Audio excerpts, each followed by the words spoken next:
Section 3.1 is solving two-step equations. Our learning target and what we're shooting for is I can solve two-step equations. We can solve a two-step equation by using two inverse operations. The first thing we're going to do is we're going to try and get our variable term by itself. So we're going to add or subtract first. When we solve equations, we do PEMDAS backwards. It's undoing the evaluation on a variable. So if I were to plug a number in for x, I would have to multiply it by 3 and then add 7 and get -5. So if I'm trying to work backwards and figure out what that number was, I would have to undo them in the reverse order. So I have to undo my adding and then get rid of my multiplication. So first thing I'm going to do is I'm going to box in my variable. And I'm going to extend my equals down.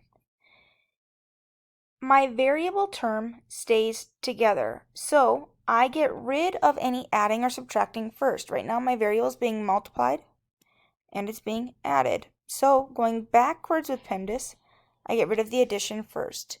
To get rid of a plus 7, we subtract 7, and if I change one side, I have to change both. On the left side then, what I have left is 3x plus 0 equals, and on my right side, same side, so I add them up and give that common sign. Here, 3x plus 0, anything plus 0 is just itself. So I get 3x equals -12. Now, my variable is being multiplied, and I get rid of multiplication by dividing. It's its inverse operation. So here, I just have 1 times x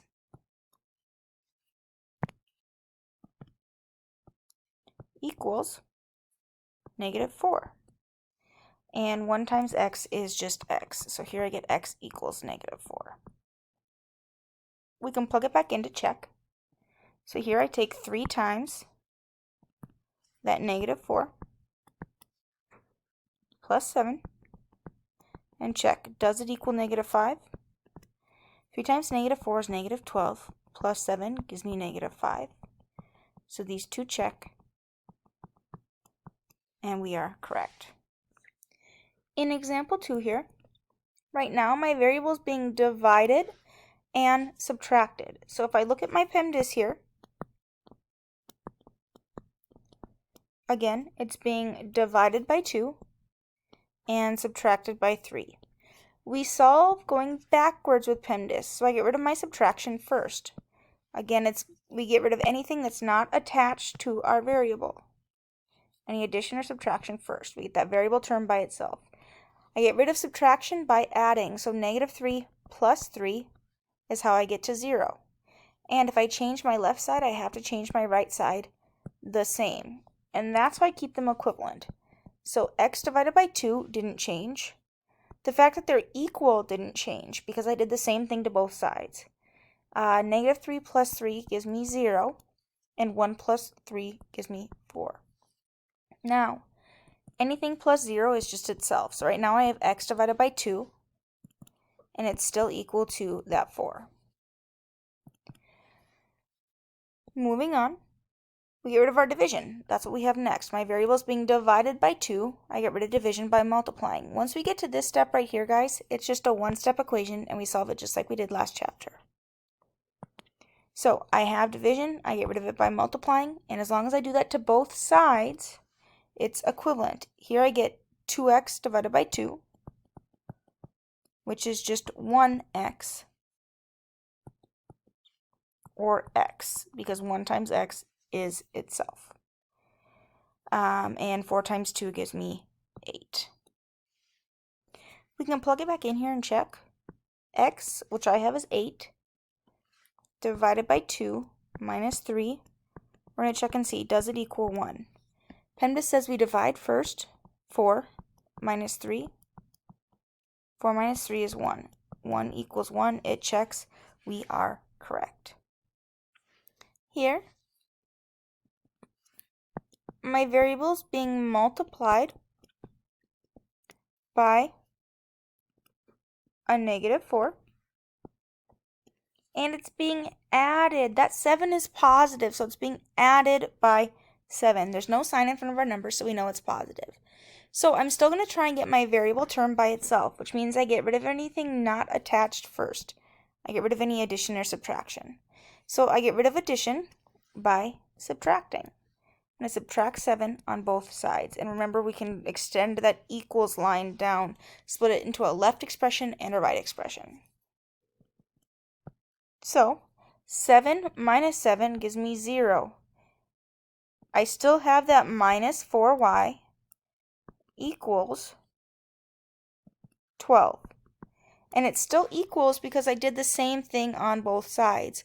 And then we take the sign in front of the number with the number, don't forget. So 0 minus 4y gives me just negative 4y. Now we have a one-step equation. My y's being multiplied, we get rid of multiplication by dividing. And whatever I do to one side, I still do to both. Here I get 1 times y equals negative 3.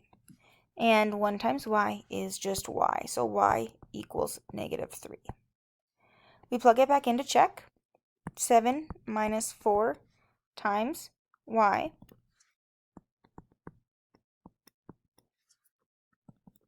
equals 19. Let's check it.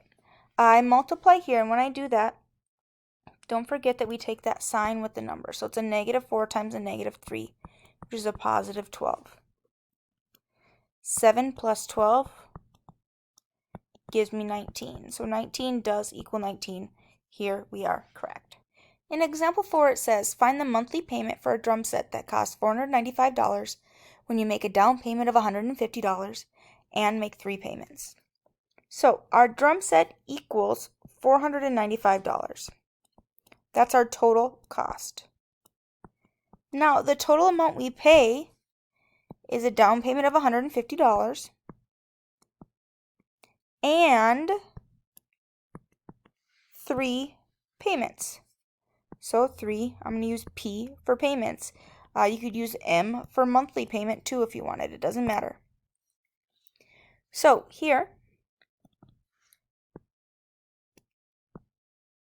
I have multiplication by 3 and addition. I get rid of any addition or subtraction first. So I'm going to subtract a 150. That's how I get to 0. And if I change one side, I have to change both. So again, we get rid of any term that's not attached to our variable. We get that variable term by itself. Here I get 0, and here I get 345. These are still equal, and I still have that plus 3p. Anything plus 0 gives me itself, so here I have 3p equals that 345. Now, my variable is being multiplied by 3. I get rid of multiplication by dividing. Again, once we get to this step, it's a one-step equation, just like we've been doing since last chapter. So, 3 divided by 3 gives me just 1 times p. And it still equals because I did the same thing on both sides. When I divide here, I get 115. So, my payment, 1p, is just p, equals $115. So my monthly payments are $115. 3 monthly payments of $115 plus that down payment of $150 gets me to my total cost of $495. Now feel free to pause here and give this a try if you'd like. We're going to solve. I figure out what my variable is and extend my equal sign. Now, the first thing I'm going to do is get rid of any adding or subtracting. I want to get that variable term by itself. So all I want to have left is my x term. And I accomplish that by taking 1 minus 1. It gives me 0. And if I change one side, I have to change both. So now I have equals 4. And since I changed them the same way, it still equals. Anything plus 0 gives me itself. So here I have 4x equals 4. I've accomplished my goal of only having an x term on that side. And now I can get that x completely by itself. X is being multiplied by 4. I get rid of multiplication by dividing. Anything divided by itself is just 1 times x. Still equal, since I did the same thing on both sides. 4 divided by 4 is 1. So this gives me x equals 1, because 1 times x is just x. We can try 2 here. I'm going to get x by itself. Sorry, n by itself by getting rid of my 8. Get rid of any adding or subtracting first. Right now I have a plus 8. I get rid of it by subtracting. And if I change my left side, I have to change my right side. I still have 3n. 8 minus 8 is 0. And 2 minus 8, different signs. We subtract, give the sign of the bigger number. Anything plus 0 is itself, so here I get 3n. It's still equivalent because I've only changed both sides by the same thing, and I get negative 6 there still. N is being multiplied by 3, so I get rid of it by dividing.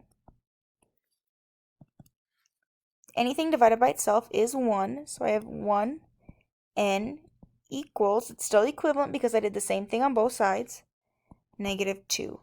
And 1 times n gives me itself, so n equals negative 2. Here, I go ahead and figure out what my variable is. Right now it's being multiplied by 2 and added by 9. And number 3, I'm going to get r by itself. It's being multiplied by 2 and added by 9. We get rid of any adding or subtracting first. Again, I want to have just a variable term on that side. 9 minus 9 is how I get to 0. And 1 minus 9 gives me a negative 8. Again, we get rid of adding by subtracting. It's still equivalent because I did the same thing on both sides, and I didn't change that to r. Anything plus 0 is just itself, and it equals that negative 8. Now, my variable is being multiplied by 2. I get rid of multiplication by dividing. Negative 8 divided by 2 is negative 4. Here it still equals because I did the same thing on both sides. 2 divided by 2 gives me just 1 times that r. And 1 times anything is itself. So here I get r equals negative 4. And again, if we plug these in, they will check. I get negative 8 plus 9, which is 1. Here, I'm trying to solve for h. It's being multiplied by 6 and added by 20. I get rid of that adding first by subtracting. And that's how I get to 0, which is what I'm looking for. 2 minus 20 is negative 18. And again, these are still equivalent because I did the same thing on both sides, and I did not change that 6h. Anything plus 0 is itself. Now, my variable is being multiplied by 6. I get rid of multiplication by dividing. Anything divided by itself is just 1. I still have an h there, and it still equals because I did the same thing on both sides. Now, 1 times h is just h equals negative 3. Anything times 1 is itself. In 6 here, we're going to solve and check. I'm going to get my b by itself. Right now it's being divided by 4 and subtracted by 8. I get rid of any adding or subtracting first. So I'm going to add 8 because negative 8 plus 8 is how I get to 0. I didn't change my b divided by 4 or the fact that these are equivalent because I did the same thing on both sides. But negative 8 plus 8 gives me that 0. And 0 plus b minus 4 is itself. 1 plus 8 is 9. Now, my variable is being divided by 4, so I'm going to go ahead and multiply by 4. And if I change one side, I have to change both. 4 divided by 4 is going to give me just 1, and 1 times b is just b. 9 times 4 is 36. Here I plugged 36 in to check. 36 divided by 4 is 9, minus 8 gives me 1, We are correct.